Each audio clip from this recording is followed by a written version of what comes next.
Hello, Lagos, and welcome to another exciting episode of PowerTalk Nigeria.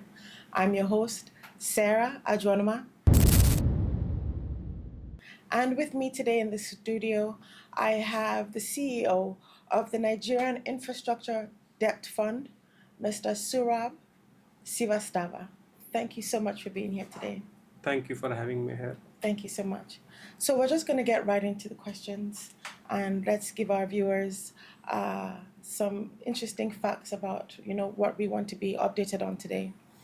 The NDIF was built with, I should say, a specific thesis, one that was long-term focused, local currency projects for financing debt that could be institutionalized and have make accessible pension funds, access to pension funds, development finance institutions, and that was the vehicle that was listed, or that was the strategy that NDIF was based on. Now, how has the market's understanding of infrastructure as an asset actually shifted in Nigeria, and are the right tools, would you say, of domestic capital now genuinely participating? Thank you. So, just to correct you, but it's NIDF, not NDIF. NIDF, IDF, sorry. yes, yes. So, the thesis was that the infrastructure projects should be financed in local currency. Correct. And the reasons are kind of obvious, but I would still like to state it. In countries, most of the developing and emerging and frontier markets, the currency risk is one thing which kills projects. Because if you borrow in USD and your revenue is In the not local in currency. USD, then obviously you are looking at a disaster every 5 years or so. Now, even if your currency or your revenue is actually linked to dollar, yeah, in theory you could take USD debt, but it's still not a good idea because every 5 year you will have a currency depreciation, and yes, your tariff will go up, but that also makes your project unsustainable because higher the tariff, lesser the chances of people actually paying in time, Correct. or even their ability to pay also gets affected. So the core thesis was that you need local currency financing for infrastructure, and second, you need really long-term capital because these projects have useful lives of 20 years, 30 years, 40 years. Now, if you're going to fund it by debt capital, which has a tenor of 5 years, which is what most of the banks are able to provide here, you need to recover 70% of the capital in 5 years. And that means your tariff has to be very high, which is not sustainable. It is not sustainable. So you need to align the tenor of your financing to not exactly the useful life, but you have to be significantly longer to make it sustainable on a long-term basis. So these were the two fundamental reasons that NIDF was set up. And yes, pension funds are a major source of capital. And the way for them to get to participate in infrastructure debt was basically they needed vehicles, because infrastructure financing or project finance, for all its connotations, is still slightly specialized a field. So you don't want a project finance team sitting in all PFAs. It's a waste of resources. Yeah, right. So you need a specialized funds basically through which pension funds can take that exposure. So that is what the whole idea was, and we are now in our 10th year of operation. And if you want to measure the success of the program, I mean, one way to look at it is very simply that if you have invested, let's say, 1 million naira in 2017 June, when we actually started, and reinvested every distribution we have made since then today you are sitting at 4.49, so it's quite 4.49x return. So that's a decent amount of return, and what we had promised to our investors was a gross yield of X percentage points above the yield on 10-year FGN bond. So we have successfully achieved that. So that's one way to measure it. The other key promise was that we will preserve capital, and that's very serious. Very so. That's very critical. It's an income fund. Basically, you will get regular distributions, but you have to be assured that when you want your capital back, you It's can get it available. back. It's available, So yes. you have to preserve capital by having a portfolio which is structured well with a great deal of discipline and control. And so you don't have loan losses, you don't have defaults, etc. So that's one part of it. And then the exit option was given through the listing. So we were listed in FMDQ in 2017 itself. So the exit option was always available. Then in 2023 we got listed in NEX, so as you know. So this was the vehicle, okay. And another way to look at the success of what we did was, we were the first, obviously, and now you have 6 or 7 additional Other infrastructure debt funds. yes. So they are not same in terms of structure. Our ability to write long-term loans is still far ahead of everybody else, because they have typically limited lives, 10 years, 12 years, most of them. And the second thing is that when you invest in NIDF, if you enter today, you are benefiting from the portfolio diversification we have accrued over the last 10 years. So it's not that you're investing now, so you will only get to exposure, you will only get exposure in the projects we are financing now. So every investor is getting the same benefits and same risks, And same risks. which is not the case with some of the other funds. Let's not talk about that. But anyway, I can say it's a proof of the success of the concept that we have delivered what we had promised, and now you have 6 or 7 other funds, and there are 2 or 3 planning to come to the market as That's well. fantastic. So talking about investment, so we started off with about $3 billion naira in 2025. You mentioned 2020, 2017. How do you categorize or distinguish a genuinely financeable infrastructure project from one that is just maybe well packaged? So I have been at it since 1998. So there's those years of So experience it to does make decipher. it does make a difference. It doesn't take too long to see the difference between a project which is basically packaged to fool investors, or basically driven by lack of knowledge on the part of the developer, and a bankable project. Now, many times the projects which come to you may not be optimally structured. Okay. So yes, we are lenders, but we do play a significant role in structuring the project again. So there have been occasions when we tell the developer, you need to go and renegotiate your power purchase The agreement. terms, yes. Yeah, this power purchase agreement doesn't work. If you want this to be your agreement, I can only give you 25% of that. If you want more, you need to renegotiate your PPA terms, etc. So yes, I would say that it's not very hard, but it takes a lot of experience. Yes. And the typical failures are very common in infrastructure space. Poor developer experience. That's one of the biggest. Not well developed project is one of the biggest challenges we have. We have more capital chasing projects here. Bankable projects, so to say. There are projects, but bankable projects are relatively few. So yes, experience is a big factor, and then there are standard tools that we apply, and you analyze the contracts, you do the financial modeling, you look at the expertise of the developer, whether he has the right team to manage the project or not, what is the experience of the team. So a whole lot of due diligence related questions. So there is external due diligence, then is internal due diligence. You rely on a number of third parties, but the end of the day, the accountability is with us, basically, that we have looked at everything. So I would say it's not very difficult, but yes, it needs discipline. Yes. Yeah, sometimes you may think that, oh, cash is sitting in your bank, you should deploy it in a project, but that will be a mistake. And so it takes a lot of discipline to say no.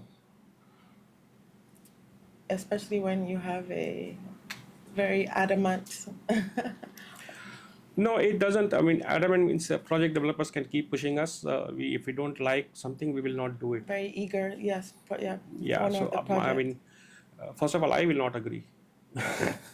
And if for some reason I actually, maybe in 0.00% case, I go to my investment committee is not going to agree. Correct. So in the history of our fund, There were 3 projects which we signed up that we will Yes. do it, but the deals did not happen. Hmm. So in one case, we basically said that, okay, you need to renegotiate the power purchase agreement. They went back for renegotiation and the off-taker didn't buy, so that deal didn't happen. That fell through. Yes. Yeah. So, and there was, of course, another deal which we were satisfied with, but unfortunately, they got cheaper money from the Orly and other source, in the market, the BOI money. So that didn't happen. There was one project which actually found during due diligence that, okay, there were gaps in the project structuring. The information was not to the level we desired. Correct. So there have been 10 years, basically 3 cases where we took a project but did not close it.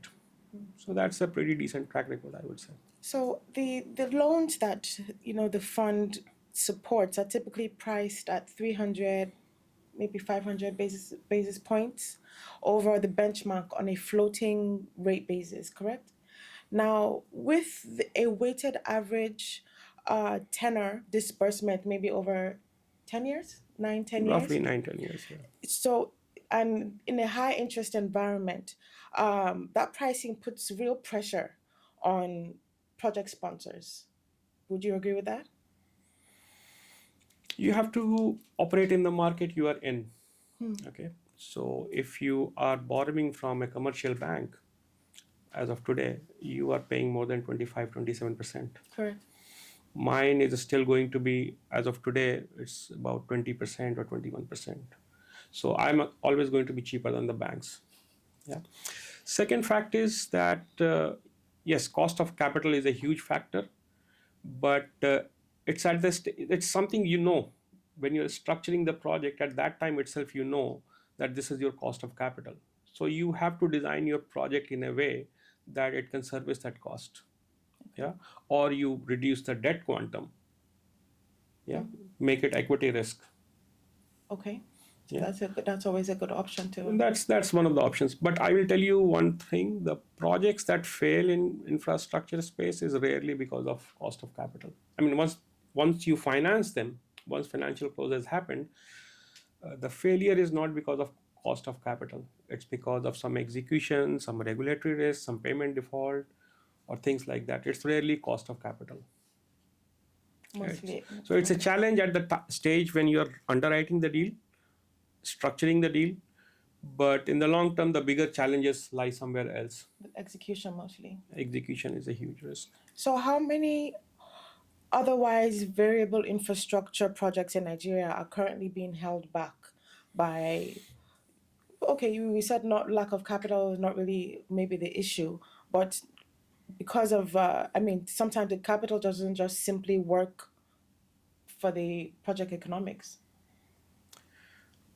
No, so, okay, if you are developing a project in Nigeria, you already know that you are living in a high interest rate, high inflation environment.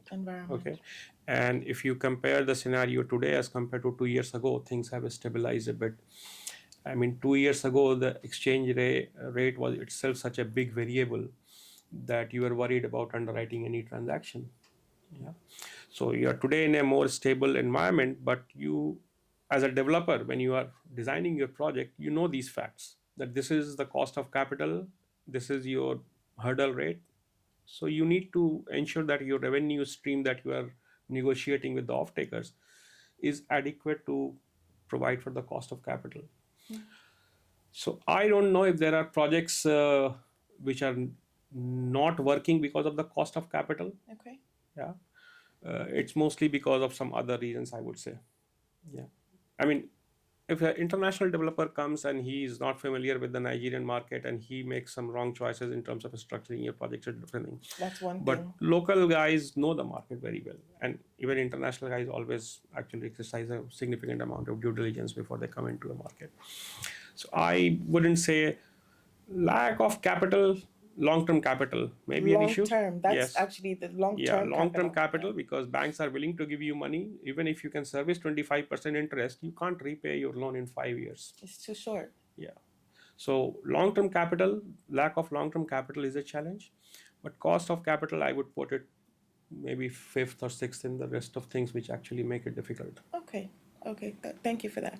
So you came to Nigeria Infrastructure Finance from a background spanning GE Capital, international power development, and also project finance across Africa, and the Middle East. So, what does Nigeria do better, would you say, than other African markets when it comes to structuring and closing infrastructure deals? And where does it still need where do we consistently fall short? So it's a tricky question, frankly. We want to learn. I think my experience in, I mean, some of the other markets in Africa where I have worked was I was developing a project in Zambia. Okay. Okay, although the project did not, after 4 or 5 years, the project did not take off uh, because of a variety of reasons. But I think the framework uh, of negotiating contracts, etc., was actually reasonably well through. The government agencies who were negotiating the contract, they understood what was at stake and what all they need to give us for the project to become viable. Now, in Nigeria, I am sitting on the lender's table, so I don't have that experience of negotiating with government. And as a matter of fact, majority of infrastructure projects that we come across are not so much driven by the government. It's purely a private sector. Private sector. Yeah. Or there have been some old contracts, 50-year contracts, so we are financing those kind of assets. Yes. So that's easy. We are not negotiating with the government 99% of the times. Yeah, that's our exposure. But I think the two things which investors need, one is the dependability that once they have signed a contract, it will be honored. The confidence in regulatory system has to be very high. And these are the two areas where Nigeria can actually improve upon. Uh, and this will make the market a slightly better place to invest. So just having a more enabling atmosphere from our regulators would go a long way. Yes, I mean regulators. If the government changes the contract, that doesn't mean that. If a contract has been signed, it has been signed by the federal government of Nigeria. So it should stand regardless. So the federal government of Nigeria should continue to deliver on the project. Yes. So change in political dispensation should not matter. And that's what has been seen. The most famous political risk case is still, okay, you may be too young to know, Dabhol power project in India. It is still being studied for 30-40 years. It has been the most famous political risk project. The government changed and everything changed. And India learned its lessons from there. Okay, and then we created a framework. Basically, everything is set out. You see some disputes once in a while, but by and large, it's working well. Yeah. And that kind of framework needs to be put in place here also. It's actually there. A lot of it is there.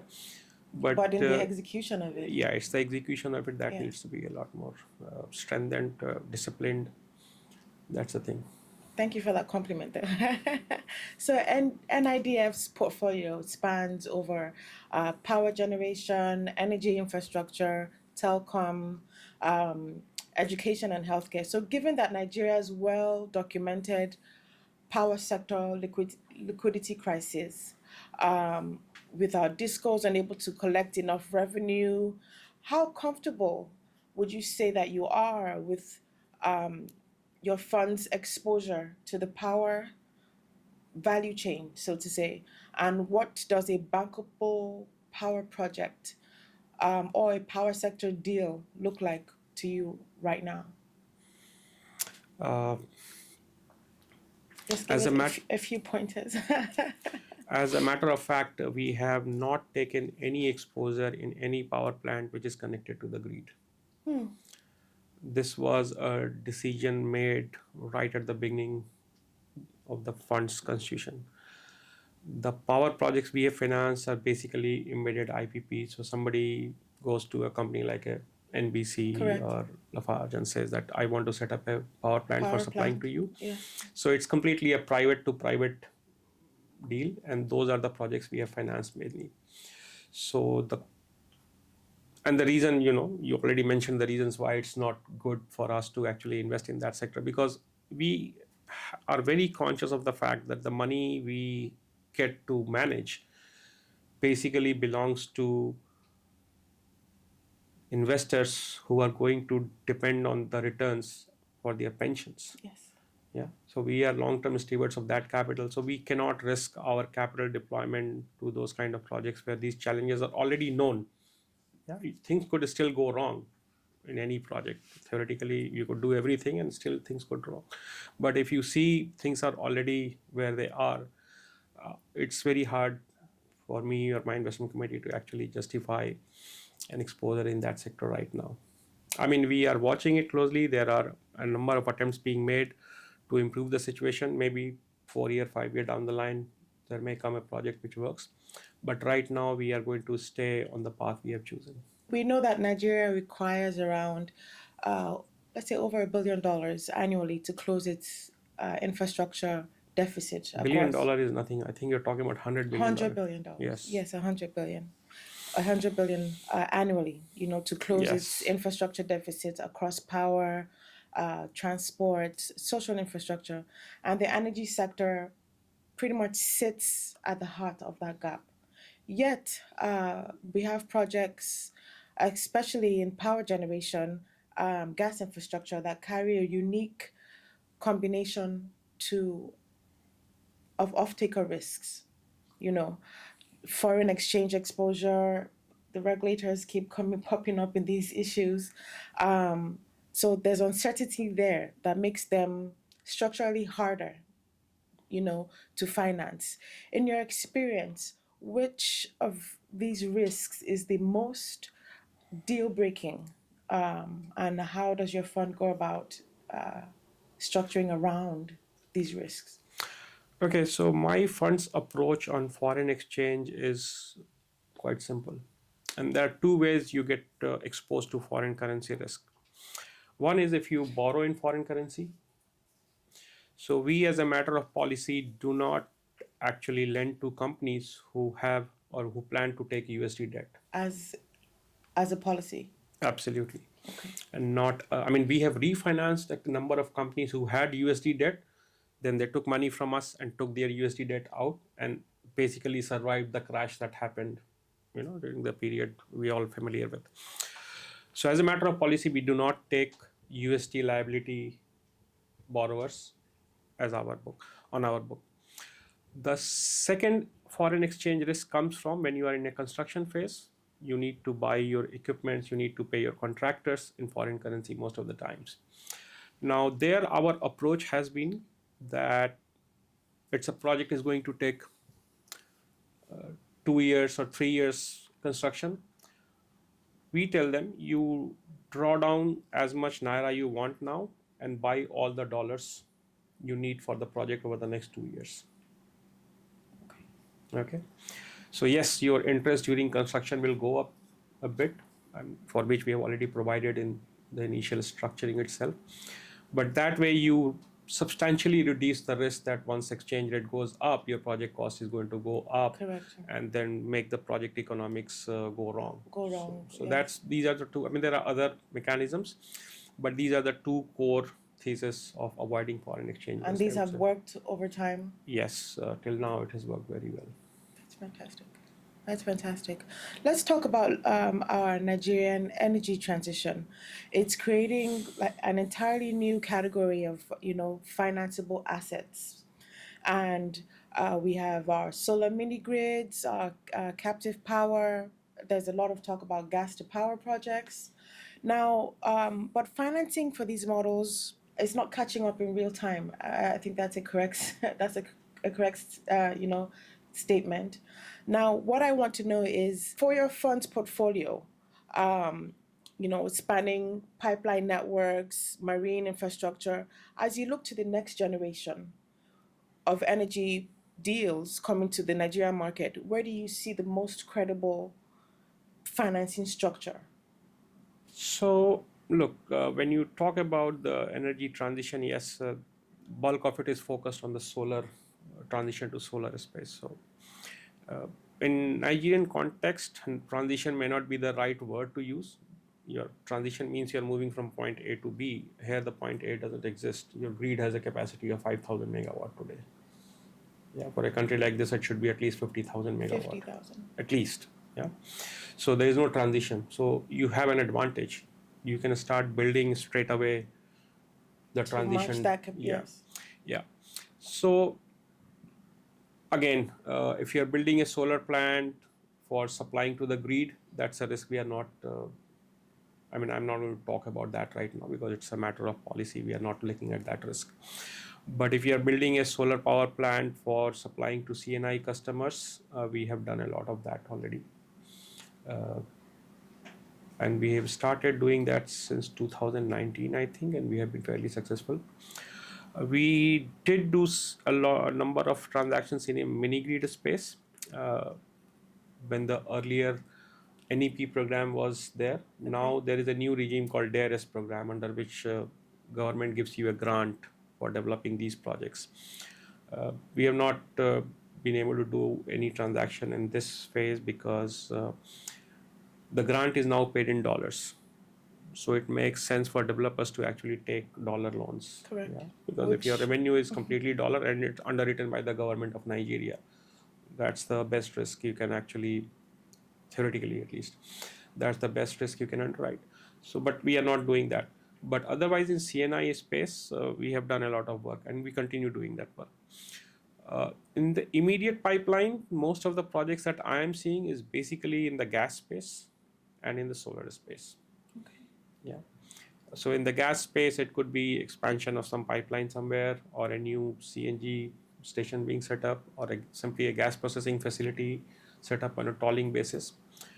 And on the solar side, it could be basically a project set up by a developer for supplying to 5 industrials or CNI consumers and those kind of. So these are the spaces where I see the bulk of opportunity in the next 2 years, I would say. Telecom infrastructure, digital infrastructure also remains a focus area, and it will need a lot of capital in the near future. I mean, globally there is already a digital AI super capex cycle going on. People are talking about 7 trillion, 8 trillion investment. And again, there you have to understand, when we talk about this digital infrastructure, there is a physical infrastructure like data center. You build the building, you build the power plant, and then there is the IT infrastructure part of it, the chips, etc. Correct. So we as a fund will basically bet on the physical infrastructure part of it. Just the physical part. Yes, we will finance the buildings, we finance the power plant. The chip, I don't know, if every 3 years they're going to change. I'm not going to underwrite that. That's a huge risk, frankly. So that will have to be taken by somebody else.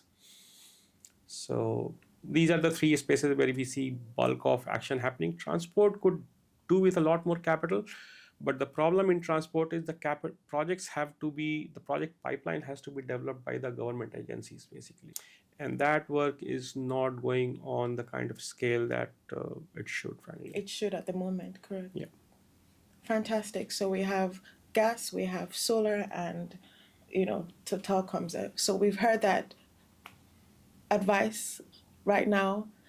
Those are the 3 areas that the fund would definitely advise private sector organizations with such interest delve into at the moment. Thank you so much for your time today, and we really appreciate you coming on the show to educate our listeners, and we hope we'll get to have you on the show another time for some more interesting conversation. Thank you so much. Thank you very much. It has been a pleasure. Thank you.